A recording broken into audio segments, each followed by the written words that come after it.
1916. Mientras Europa ardía en la Primera Guerra Mundial, el Imperio Otomano cometió un sacrilegio: bombardear la Kaaba, el corazón del Islam. Hoy revelamos el discurso que cambió Oriente Medio para siempre.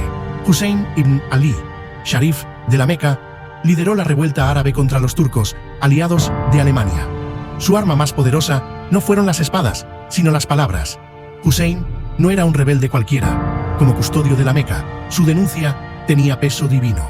Denunció leyes turcas que violaban la Sharia, como permitir romper el ayuno en Ramadán, algo impensable para los musulmanes. Esta es su declaración de independencia. En otros tiempos, el gran enemigo de los estados e imperios europeos, a lo largo del siglo XIX, el Imperio Otomano encadenó una serie de crisis internas que lo convirtieron en el hombre enfermo de Europa, según una expresión atribuida al zar Nicolás I. Las tensiones entre los diferentes pueblos que convivían en el seno del imperio se fueron agudizando a medida que la corrupción y la incompetencia iban deteriorando el prestigio del sultán, y sus gobiernos eran incapaces de hacer frente a la rapacidad de las potencias imperiales europeas. Las tensiones internas y externas llegaron a su culminación durante la Primera Guerra Mundial, en la que el Imperio Otomano se alineó con Alemania para enfrentarse con su enemigo tradicional, Rusia. Este hecho fue aprovechado por las potencias aliadas, en especial Gran Bretaña, para animar las ansias de independencia de los pueblos árabes que ocupaban la península arábiga y Oriente Próximo. En la revuelta árabe desempeñó un papel muy destacado el agente británico T.E. Lawrence de Arabia, que consiguió unificar las diferentes tribus bajo el mando de la dinastía hachemita, cuya figura más destacada era el emir de la Meca, Hussein ibn Ali, 1853 a 1931, que proclamó la independencia de los pueblos árabes, dando lugar a los diferentes reinos árabes de Oriente Próximo. En el nombre de Dios, el compasivo, el misericordioso. Este es nuestro mensaje general a todos los hermanos musulmanes. Oh Señor, juzga con la verdad entre nosotros y nuestra nación, porque tú eres el mejor juez. Es de sobras conocido que entre todos los gobernantes y emires musulmanes, los emires de la Meca, la ciudad santa, fueron los primeros en reconocer el gobierno turco. Lo hicieron para unir a todos los musulmanes y establecer con firmeza su comunidad, sabiendo que los grandes sultanes otomanos, que sea bendecido el polvo de sus tumbas y que el paraíso sea su morada, actuaban de acuerdo con el libro de Dios y la sunna de su profeta, alabado sea, y aplicaban con celo las normas de estas dos autoridades. Con este noble fin, los emires que he mencionado antes nunca dejaron de respetar dichas normas.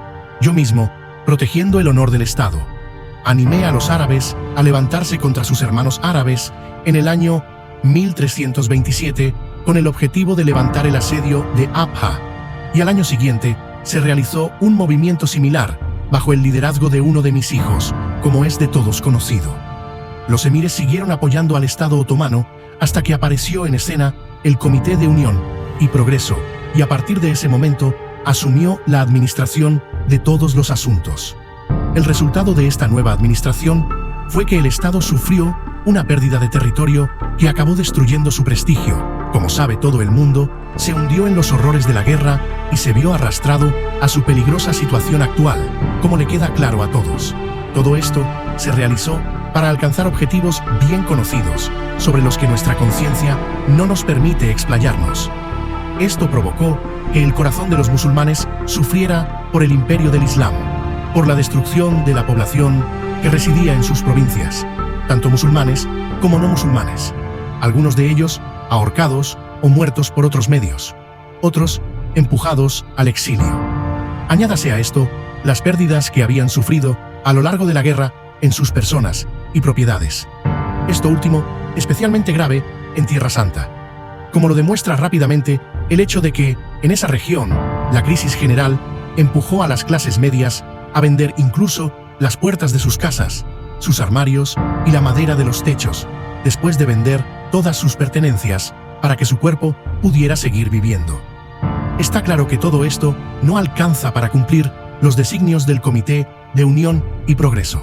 A continuación, procedieron a cortar el lazo esencial entre el sultanato otomano y toda la comunidad musulmana, es decir, acortar los lazos de adhesión al Corán y la Sunna. Uno de los periódicos de Constantinopla, llamado Al-Ijtihad, llegó a publicar un artículo maligno, Dios nos perdone, sobre la vida del profeta. Desciendan sobre él las bendiciones y la paz de Dios. Y todo esto bajo los ojos del gran visir del Imperio Otomano y de su jeque del Islam, y todos los ulemas, ministros y nobles. A esto se añade la impiedad de negar la palabra de Dios. El varón debe recibir 2 porciones y decidir que se debía compartir equitativamente bajo la ley de la herencia.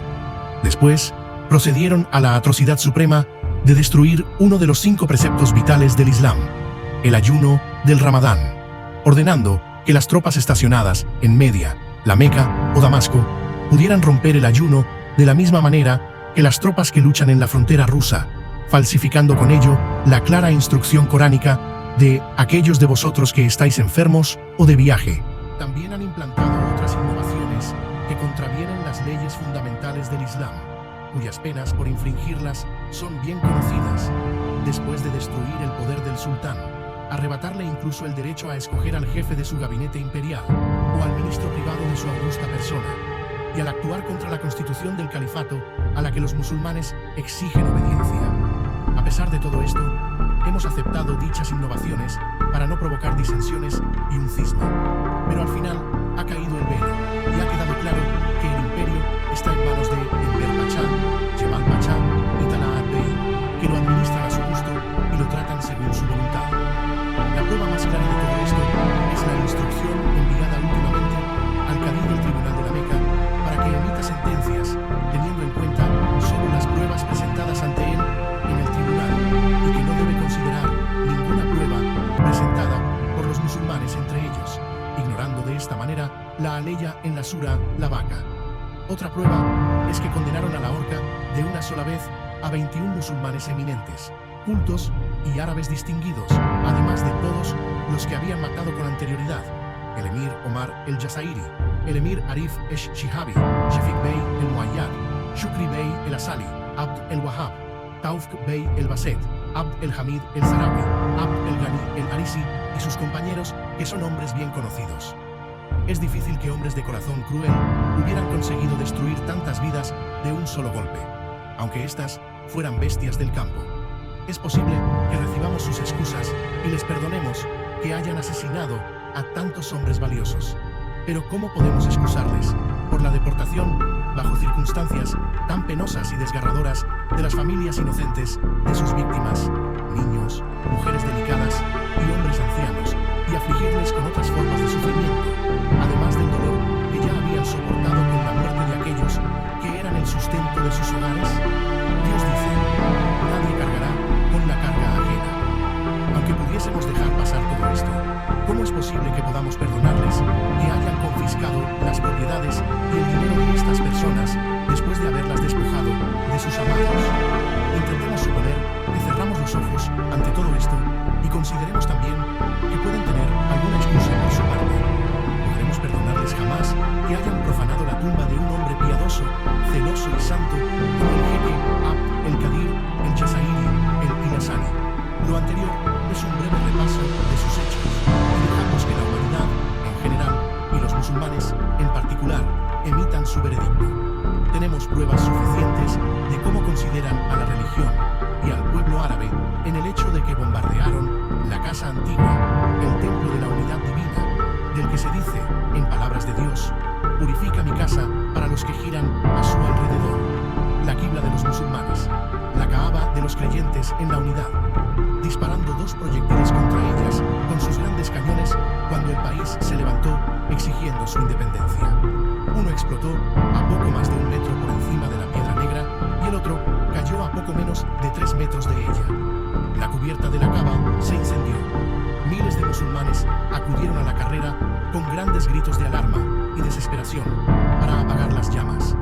Para llegar hasta el fuego, se vieron obligados a abrir las puertas del edificio y subir hasta el tejado. El enemigo disparó un tercer proyectil contra la estación de Abraham, además de los proyectiles y las balas dirigidos contra el resto del edificio. Cada día morían 3 o 4 personas dentro del edificio y al final A los musulmanes les resultó muy difícil acercarse a la Kaaba. Dejamos que todo el mundo musulmán, de Oriente a Occidente, juzgue este desprecio y profanación de la casa sagrada. Pero estamos decididos a no dejar que nuestros derechos religiosos y nacionales sean un juguete en manos del Partido de Unión y Progreso. Dios, bendito y exaltado sea Él, ha ofrecido al país una oportunidad para levantarse en revuelta. Ha extendido sobre él su poder y potencia para conseguir su independencia y coronar sus esfuerzos con prosperidad y victoria, a pesar de estar aplastado por la mala administración de los funcionarios civiles y militares turcos. Se erige único y diferente de los demás países que siguen gimiendo bajo el yugo del gobierno de unión y progreso. Es independiente en el sentido más amplio de la palabra, libre del gobierno de extraños y purgada de cualquier influencia extranjera. Sus principios son defender la fe del Islam, elevar el pueblo musulmán, cimentar su conducta en la ley sagrada, elaborar el código de justicia sobre los mismos cimientos en armonía con los principios de la religión, practicar sus ceremonias de acuerdo con el progreso moderno y realizar una revolución genuina sin ahorrar esfuerzos en la extensión de la educación entre todas las clases, de acuerdo con su situación y sus necesidades. Esta es la política que hemos emprendido con el objetivo de cumplir con nuestros deberes religiosos, confiando que todos nuestros hermanos musulmanes en el este y el oeste perseguirán el mismo objetivo con el fin de cumplir su deber para con nosotros y fortalecer de esta manera los lazos de la hermandad islámica. Levantamos humildemente las manos al Señor de Señores en nombre del profeta del Rey Benevolente para que nos garantice el éxito y la guía en todo lo que sea bueno para el Islam y para los musulmanes. Confiamos en Dios Todopoderoso, que es nuestra suficiencia y el mejor defensor. Este discurso no solo creó reinos como Jordania, hoy inspira a quienes luchan contra la opresión, desde Palestina hasta el Sahara. Si quieres más historias, suscríbete y comenta. ¿Qué otro discurso te gustaría que analizara?